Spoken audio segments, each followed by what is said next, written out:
kind of, I guess you could throw your support at somebody, but what makes I could. What makes your platform, or what would made your platform different from everybody else's, and what Galati has had the last several years? Well, that's a great question, and that's a fantastic question. A platform for an individual and the beliefs thereof that individual has to come from personal experience in a collaboration and of all of these things we're talking about put together.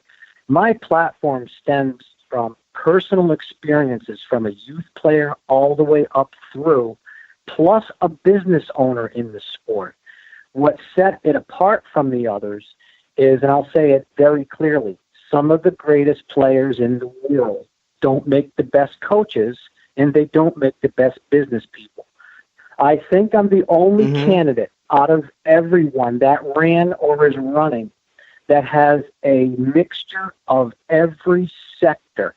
And I can talk to you inside the lines about the game as a former professional player, professional coach, professional team owner, ODP coach in the state of Massachusetts, and curriculums. And then I can talk to you about the game outside the lines with stadiums, pouring rights, lease agreements, contracts with players. And then the business ownership of it all. So the platform is really based on personal experience. And I kind of pounded that through that, wait a minute, we're all on a job interview. And if you were a CEO or a president of a company and you needed to fill a very important sector in your company, who would best fit that interview and the experiences that they had to back it up? So, right now, let's face it, I was running against, 4 former national team players with Stardom and Stardom in the Pitch, 2 high-powered lawyers, and then an existing vice president who's been in the grid for so many years, and then Kathy Carter, who comes in from the marketing side that links Major League Soccer, USSF, and some together.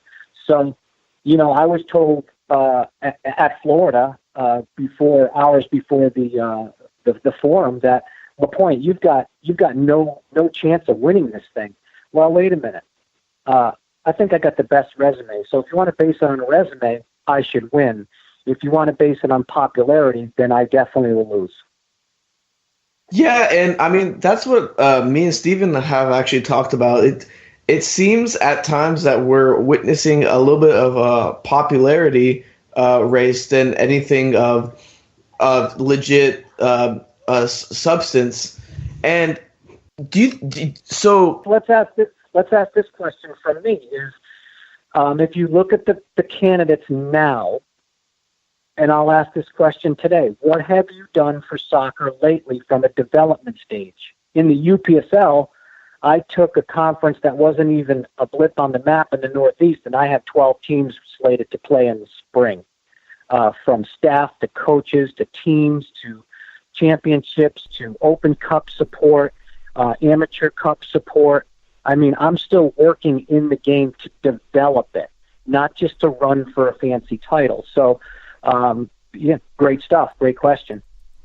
Well, but this popularity contest, in itself is just unfair, because you can sit there and you could, Ronaldo or Martino have been commentating on the game itself, but you do get the sense that it's like, what are they going to do? Because they have absolutely no experience with understanding the marketing, the business aspect of U.S. soccer, just the system in itself, where you have no promotion relegation. So MLS in itself is a single entity. Then you have USL, NESL, and then you have a bunch of other tiny leagues, obviously you're a part of.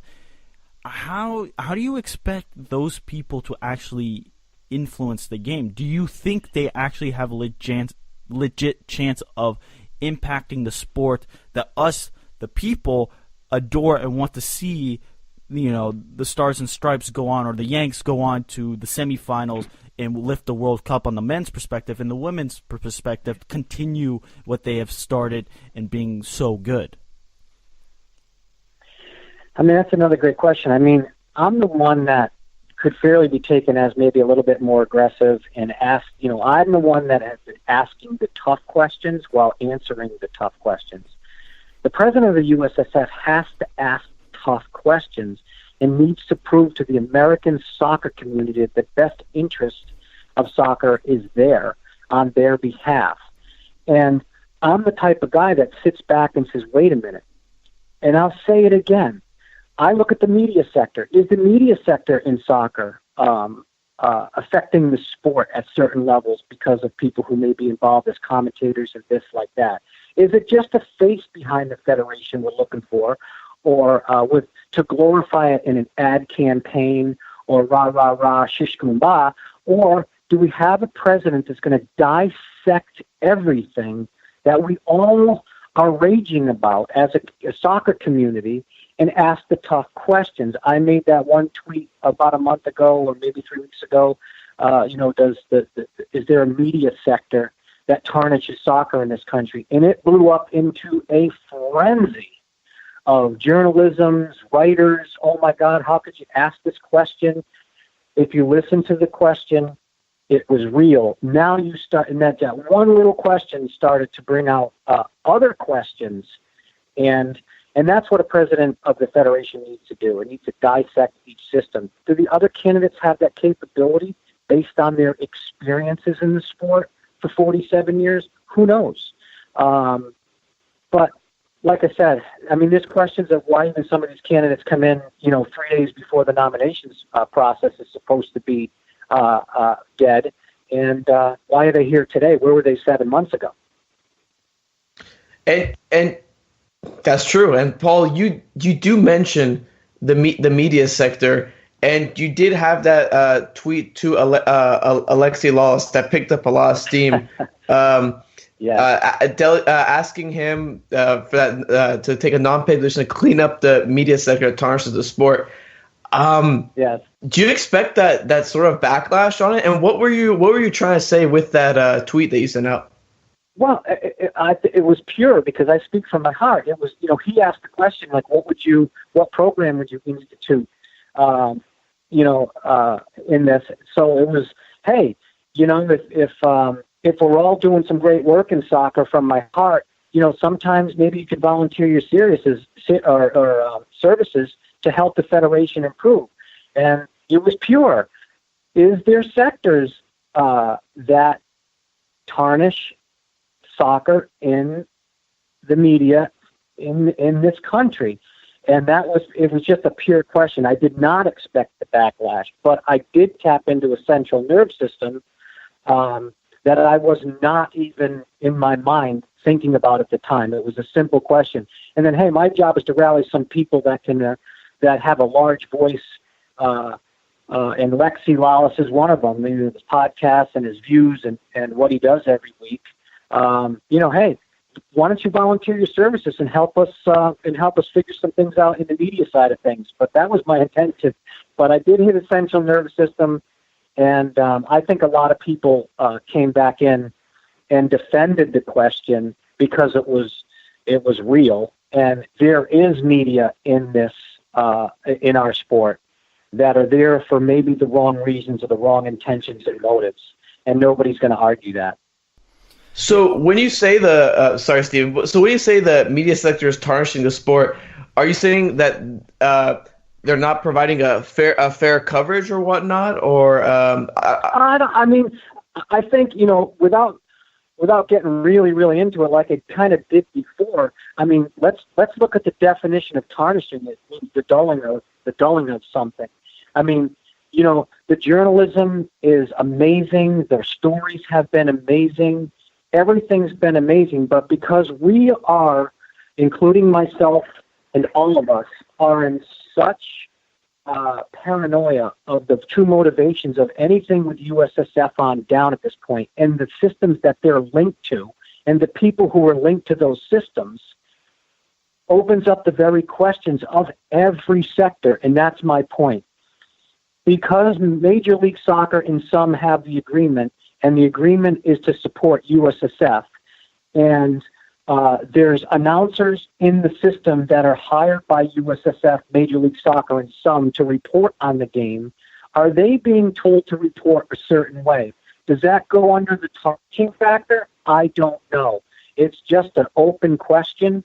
I leave the answers to all of us. I find it really fascinating with your take on the media, but I mean, look at the questions. I'm sorry to interrupt, but look at the questions you're asking me now. Just look at the questions you're asking me now. Just because I made that, I inserted that one little word, tarnish, and I inserted the word media sector. Is there people out there that should be in the major media sector, ESPN, FC, Fox, beIN Sports, that are doing so much great work out here as journalists, reporters, story writers? Is there inclusion within your own sector?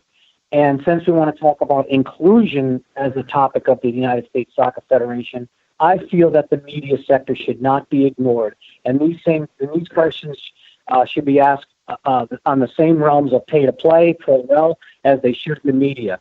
So there you have it. You're asking the questions now that I wasn't intended to. I just wanted to ask Wallace if he would help me see if there's any sectors in the media that tarnish the sport. Interesting stuff. I feel like you get to the water cooler talk, quote unquote, and you definitely have some disagreement among people, but you do get a sense of that, course. And I honestly do believe that a lot of these major networks, when it comes to soccer, a lot of people do tend to ignore them because A, they're not very entertaining, or B, it's just kind of the same stuff. And for example, we talked to Eric Stover, and we wanted to get into the NESL, the USL, and talk about lower division soccer. And you don't necessarily find that on the major networks because it doesn't sell.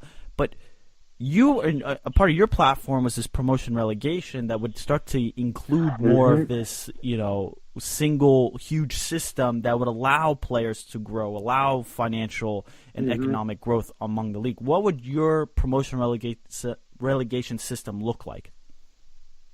Well, I'll get to that, but I want to end with this media sector tarnishing thing.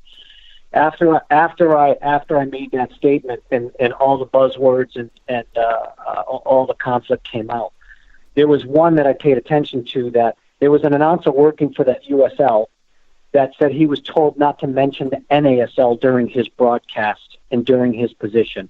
So let's end it there. So does that tarnish the sport? I'll leave the questions to you. Paul. Back to pro rel. So, I'm sorry, but before you go into the pro rel, just so we can get a clean shift, I just wanted to ask you: did you think have you thought that the media has covered the election a little a little skewed? Let's question with a question. My feeling is this: right between the eyes, absolutely not. They have not covered the candidates, all the candidates equally. They have not given the same airtime. I've been on this for 7 months straight as a profiled candidate with 47 years background. Carter comes in 3 days, and she has live television coverage on ESPN FC along with Martino. It's not about me. What about the other candidates? We're a team of people here. It's not just about Lapointe versus the soccer world. This is what's unfair to me is unfair to the other candidates, and what's fair to me is fair to the other candidates. It's inclusion. So they are creating, the media is creating in its sector questions, and who are they paid by? So this is common sense stuff. It takes a blue collar layman person to figure this stuff out real quick. So I don't know. Soccer seemed to me at this point, and what I've really experienced, it's almost like a hush campaign for the rich and famous in between castle walls with a deep sandbox. So we'll just keep on asking the tough questions, but it's going to end someday, and everybody maybe that's the system, is to wear guys like out and women like myself out to stop asking the questions because we never get answers to them. Or results. Sure. And, it's funny because actually, before we get to promotion relegation, I want to ask you about the failure of not qualifying for the World Cup, because a lot of blame was pushed to Galati. And rightfully Yeah. sure, but a lot of people, we've had people come on our show and explain Galati takes some blame, but